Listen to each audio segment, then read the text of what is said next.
What we're doing today is the Master of Divinity emphasis, the spiritual formation emphasis that we have.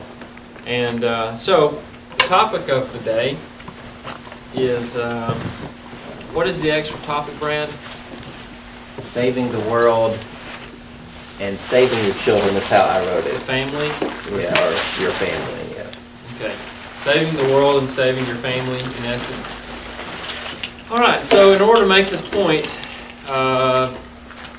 Travis Harmon is going to come help us make this point. Okay? So I guess I need to move this table since you're not manning the camera. Travis is going to do an awesome demonstration. He walked in and he said, "Can you juggle?" And I said, "Yeah." And he said, "Well, I want you to juggle these rocks." Well, I don't know that I can juggle these rocks. I'll probably make the point This better. has never been attempted before, so. Well, we need a drum roll. Can anybody else juggle? Can anybody juggle? Not rocks. Two things. Like the little koosh balls that, you know. Hey! All right. Possible. All right. What are we going to name this rock? Work. Work.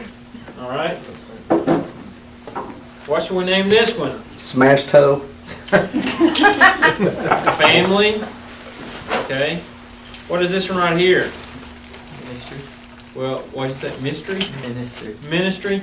You can call it ministry, and there's in actuality there's probably 5 or 6 other rocks that we would put in here, but I think Travis was content to demonstrate with 3 rocks rather than 5 or 6. And now I'm trying to deal with this subject from the practical perspective, and that's what it feels like.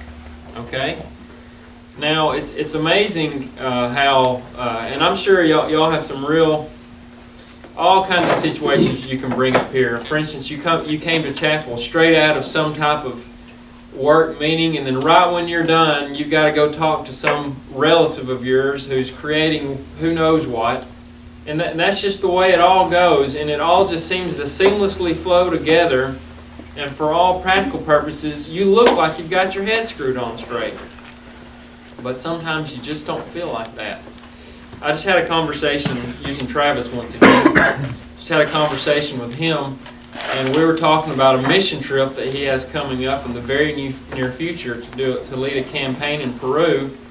And in the midst of that, he's supposed to sell a house and close on another house too.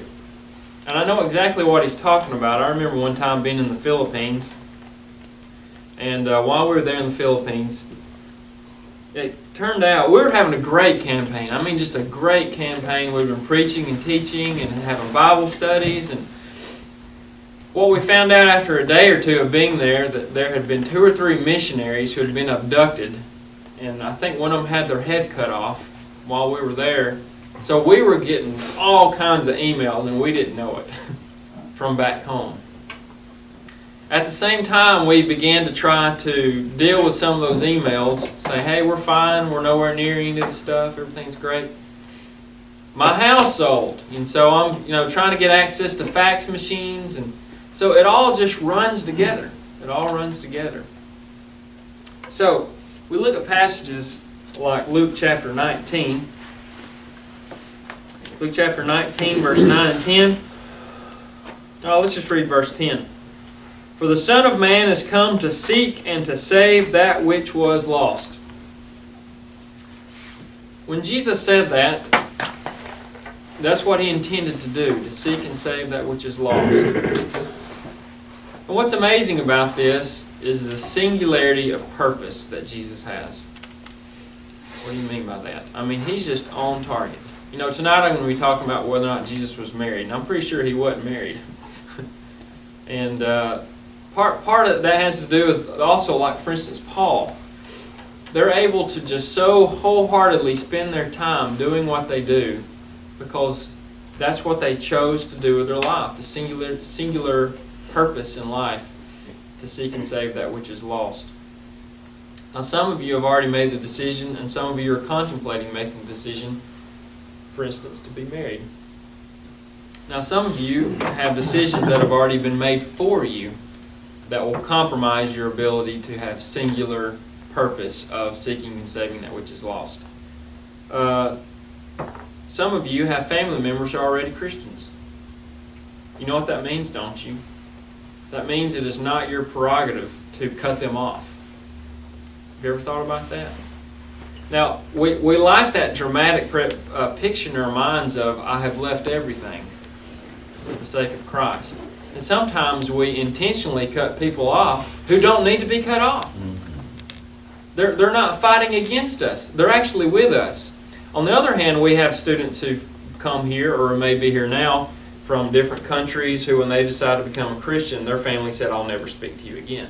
And that was initiated on the other end. I understand that. And so what that means is they basically have us as a family now. And that's who they have to work with. So some of you probably will have a very singular focus. That's fine.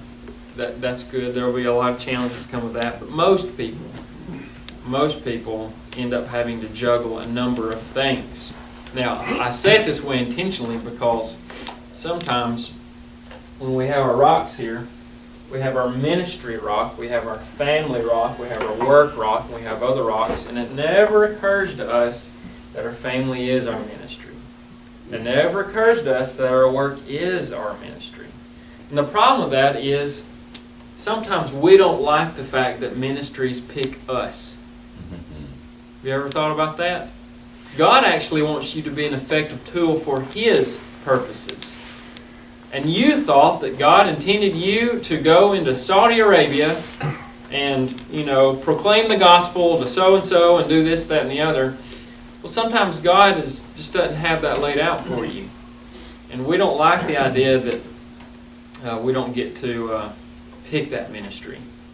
Wouldn't it be great if we all got to, I say this with a grain of salt, but wouldn't it be great if we all got to, pick the narrative Jesus picked? Boy, I tell you what, that's dramatic. And if we could have it our way, we'd even have a few people to come behind us with a pen and paper to script the whole story for us. So that way it's always remembered. But that's not the way it actually happens. Sometimes we just find ourselves in ministry. Sometimes the most important ministries we have are working with our family. I remember, there's a lot of different ways to say this, but I remember my dad saying to me when I was in high school, he said, Jeremy, just don't get the Jesus complex. You're so busy saving the world that you don't have time to save your family. He said, that's just dramatic. It's terrible. And, we spend so much time thinking about how to build bridges in communities and build contacts. And usually, the best established relationships for spreading the gospel are the ones that God gave to us through our family and our community. Those are very valuable things to keep in mind in ministry. Also, what that means is you may go off and have your ministry rock and professionally, and you go off, you do this, that, and the other. But the way life is I think if you have a good concept of the way your life ought to be structured, if you have your family rock, this is always going to be an important component of your ministry. You may say, I want to spend the rest of my life evangelizing in Australia. But you may need to come back to your family and do a little evangelization here. You see what I'm saying? I know people who have spent 30, 40 years overseas working in different countries, and then they reach a point where they come home, and I say to them, why did you go home? And they said, my family needed me. And so they came home. Now, you're thinking, well, he just went right in the face of, you should be able to, if you don't hate your brothers and parents and all that kind of stuff. No, that's a wrong way of reading those passages. These family members that they're coming back to take care of love the Lord too. And they're coming back to perform a ministry in their own life, their own responsibilities, taking care of those around them. I think a lot of times we overlook or don't understand the words of Jesus on the cross. Remember what Jesus said when he was he said a number of things on the cross, but remember there was somebody he wanted to have taken care of. Do you remember who that was? his mother. It was his mother. He couldn't help the fact that he was put on a cross. Well, I guess you could argue he could have. 10,000 angels or something like that.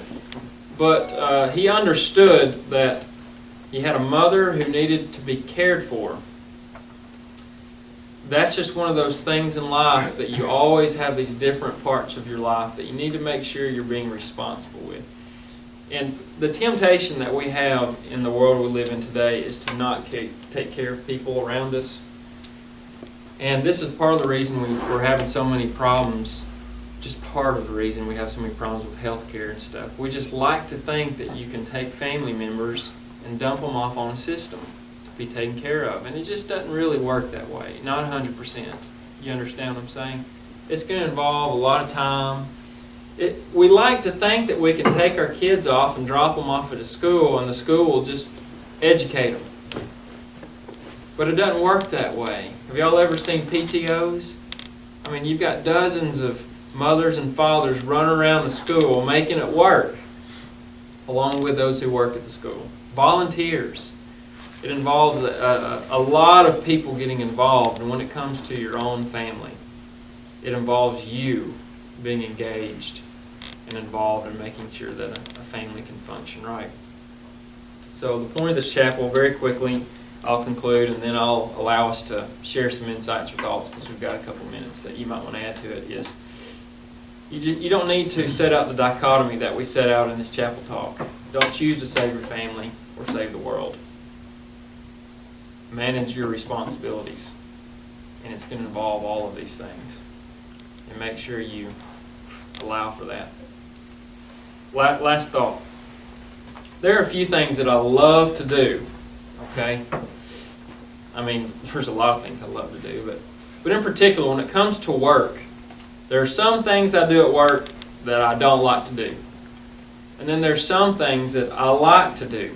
So let me give you an example. I've got a commentary that I've been carrying around with me for months on Galatians. Because I read that commentary and I just dig into it. It factors into a class I'm teaching. I get those insights.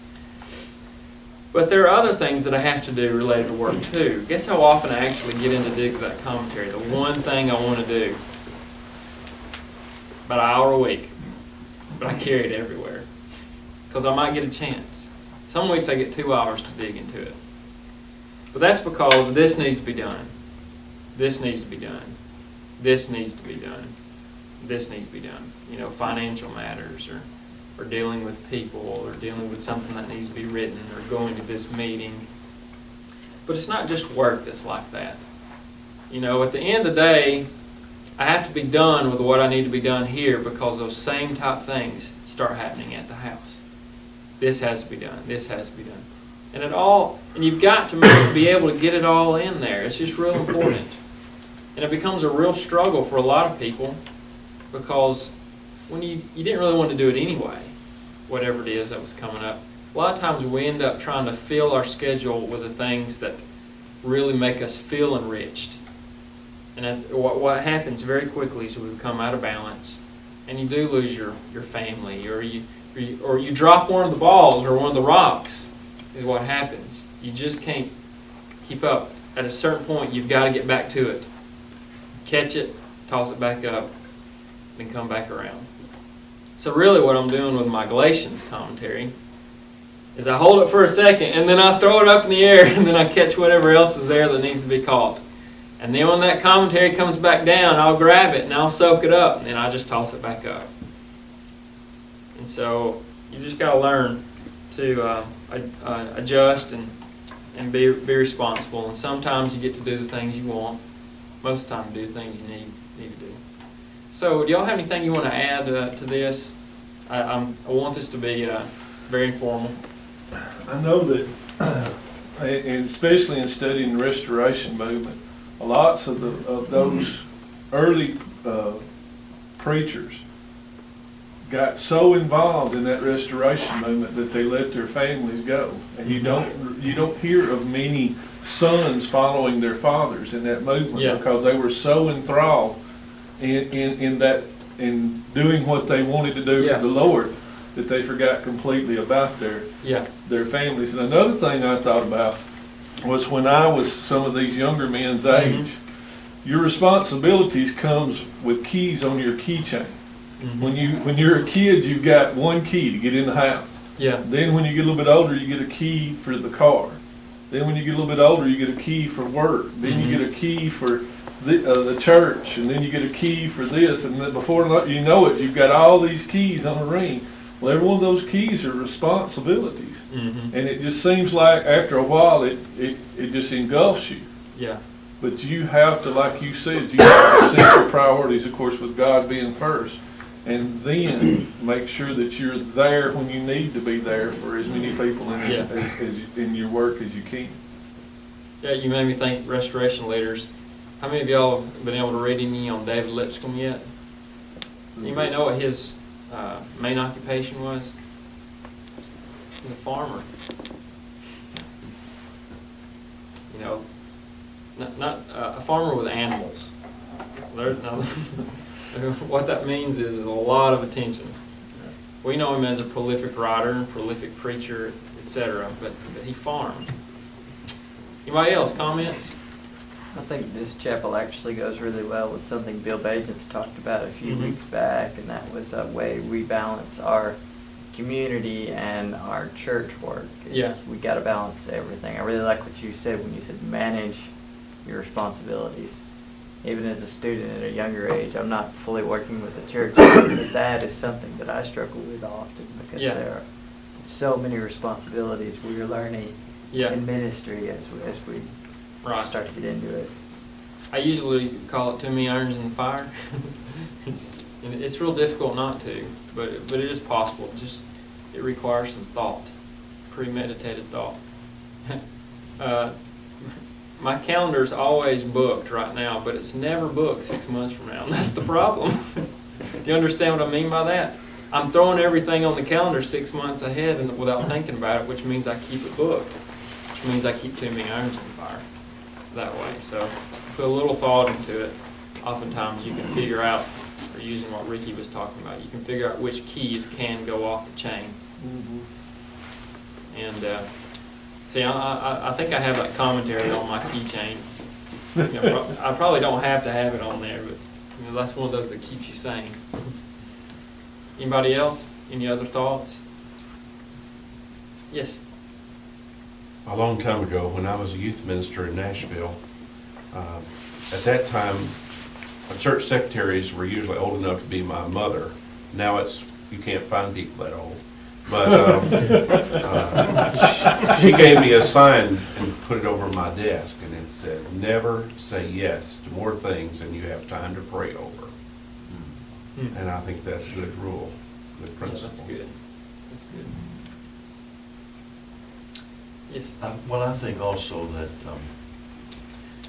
in ministry we need to honor the uniqueness of our family. No two families are the same.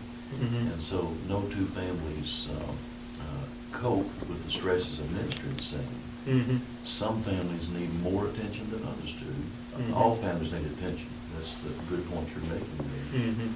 But we don't need to put ourselves under the pressure of thinking that our family has to be like some other family that looks like they're the ideal family, when the truth is they're not. There are no perfect families. Right. And so we need to honor the uniqueness of our family. Yeah, that's true. You know, and that leads me to one other aspect that I'll point out that needs to be remembered too. Just because you devote your time to your family or to whatever it is you spend your time, that doesn't mean it always comes out the way you want it to as well. Do you understand what I mean? I'm not trying to give you the false conclusion that you will predetermine the results. Well, my family's going to have it all together because I spend a lot of time with my kids, or with, you know, my wife and I did a lot together. Well, that may be the case, but really the point that I want you to understand is that the value of it is in spending your time the way you ought to spend your time, the way God would want you to spend it. A balanced life is really what I'm emphasizing here. And you will be able to cause some things to happen and prevent other things from happening in a very positive way.